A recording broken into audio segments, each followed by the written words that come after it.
Hello everybody, how's it going? Well, I want to do a quick update here.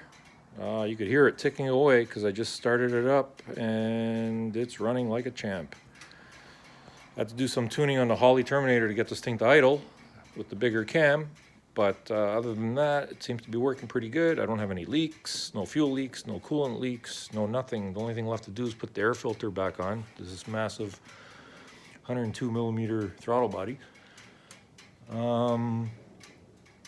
Everything seems to look pretty good. I tidied up the wires on the driver's side. I got to get to the passenger side. It's still kind of a mess. Upon getting this thing started, first thing that happened, of course, is the battery's dead and it wouldn't charge, so I had to buy a new battery for it. Ended up getting a disconnect and top post, side post battery. The other one was a side post. I didn't like that. Too close to the fender wall for the terminals.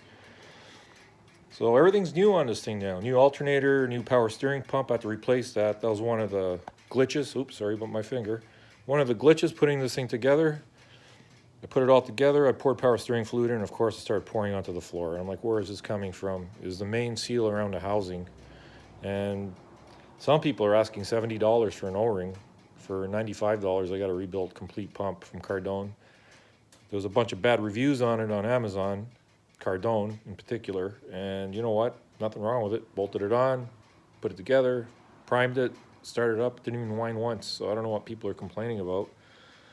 Anyways, yeah, so she starts up and she runs really well. I'm going to start it up again since we're here. And another thing I want to speak about is that Bnm Mega Shifter. I don't know if you guys recall, I did a video earlier where the thing wouldn't shift. It was very difficult to shift because they give you a 5-foot cable that's just prone to bind because there's nowhere to really wrap it underneath the, on top of the transmission, underneath the transmission tunnel there, because there's just no room. There's like maybe 1.5 inches. So I don't know where B&M got that idea from. Maybe it'll work on a car, on a setup that's not in a car, but it ain't gonna work in a car. Anyways, now, very easy to put in gear, very easy to shift down. My grandmother could do it. Now it's normal, the way it's supposed to be. But what a pain. B&M should have gave the proper shifter for a shifter that's supposed to be made for this particular car, and they give you the wrong cable for it. I don't know. Okay, getting back to the car. Let's start her up. The fans kicked in because I had it running before.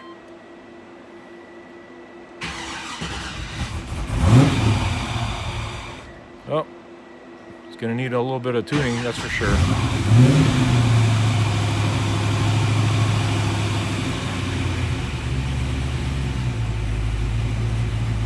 All right, she's idling on her own. Got the oil pressure at about 40 pounds. The coolant temperature is 175 degrees Fahrenheit. Just popped up to 176. Let's get back out. Without breaking my broken back here. Get back to the front. Purring like a kitten. I suspect, I'm not 100% sure, but one of the cylinders may not be firing. You really can't tell because it's such a big displacement motor. If one of the cylinders aren't firing, you're really not going to notice it unless you really look into it. That being said, I do have a temperature gun. God knows where I put it right at this moment. I like to aim it at the exhaust headers and see what the readings would be. I'm just baffled at where I put this temperature reader because I just had it in my hand like 5 minutes ago. I think I'm really losing my short-term memory, or I'm just so excited about doing the next thing that I just forgot where I put things. Well, it's not in the car. I heard a bang. It may have fell down. My luck, it probably did. Anyways, it's got a pretty smooth idle. It's not really choppy whatsoever. And that's a good thing. I didn't really want to have a radical sounding engine because this is an everyday street car anyways. Let's check out the fuel pressure over here.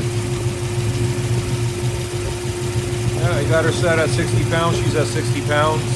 Fuel filter there. There's the supply line. And then there's my fuel pressure regulator. And then at the bottom I got the return line going back to the gas tank. Yeah, so she's running good. Motor sounds nice and sweet, no funny sounds, everything's good. So waiting for a couple of friends to come over and put the hood back on the vehicle so I can take it for a spin. It's actually hanging up here. It's been hanging up here for about 2 months now over the ceiling, and it's going to go back where it belongs so the bird could actually get its wings back. Anyways guys, thanks for watching the video. I'll have another one coming up when I take it for a test drive. So stay tuned, subscribe if you like. I'd really appreciate it, and take care of yourselves. Talk to you soon.